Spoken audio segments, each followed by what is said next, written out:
Hello engineers, so let's try to solve this sample problem taken from the past REE board examination. So yung problem natin is two shunt DC generators are operating in parallel. The EMF induced in one machine is 260 volts and that induced in the other machine is 270 volts. These supply together a load of 1,800 ampere if each machine has an armature resistance of 0.04 ohms and field resistance of 50 ohms, find the terminal voltage. Okay, let's solve this problem using conventional solution. First is kailangan natin i-illustrate yung circuit diagram ng problem. So ito yung magiging circuit diagram natin. So we have two parallel DC generators. This portion is our generator number 1 and then this portion is our generator number 2. So yung dalawang generator is magsusupply ng load at the same load. So dito yung load natin. So yung generator 1 natin is mayroon daw generated voltage na 260 volts. Tapos yung generator number 2 natin is mayroon generated voltage na 270 volts. Tapos yung dalawang generator daw is may parehas na armature resistance which is equal to 0.04 ohms. And then may parehas din silang shunt resistance na 50 ohms. Then, itong dalawang generator na to is magsusupply together at the same load, which is yung load natin is 1,800 amperes. So therefore, itong point na to is yung ito yung magiging terminal point natin or yung nodal point natin. So para ma-solve natin itong problem na to or kapag naka-encounter kayo ng problem na to, ang gagamitin yung pinakamabisang method dito is yung tinatawag nating nodal analysis.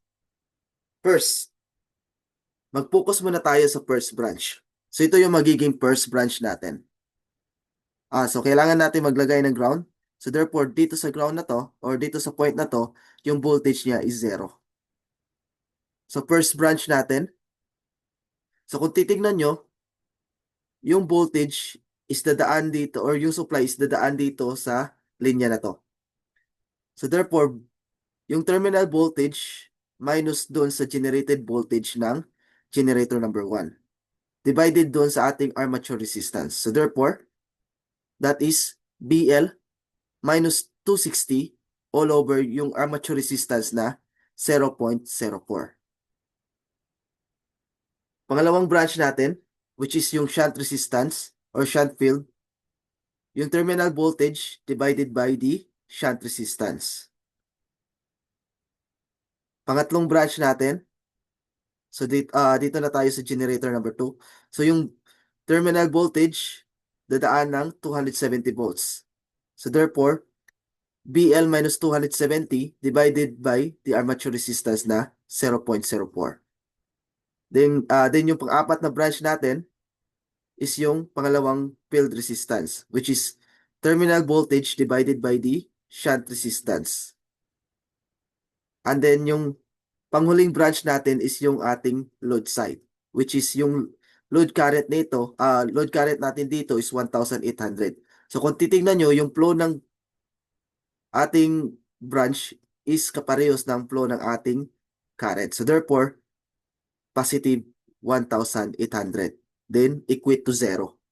So yung magiging nodal analysis equation natin dito is BL minus 260 all over 0.04 plus BL over 50 plus BL minus 270 all over 0.04 plus BL over 50 plus 1,800 equal to 0.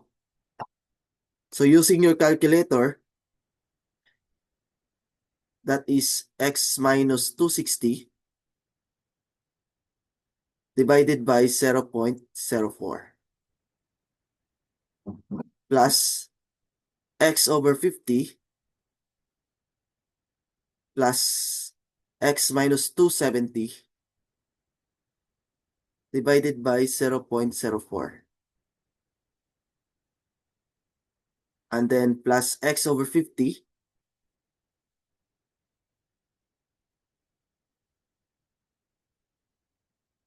plus 1,800.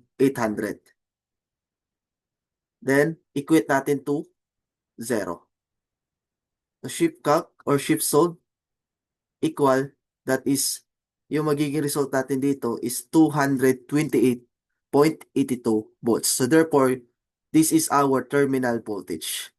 So, yun lang. I hope marami kayong natutunan sa video na to and maraming salamat sa panonood. See you next time.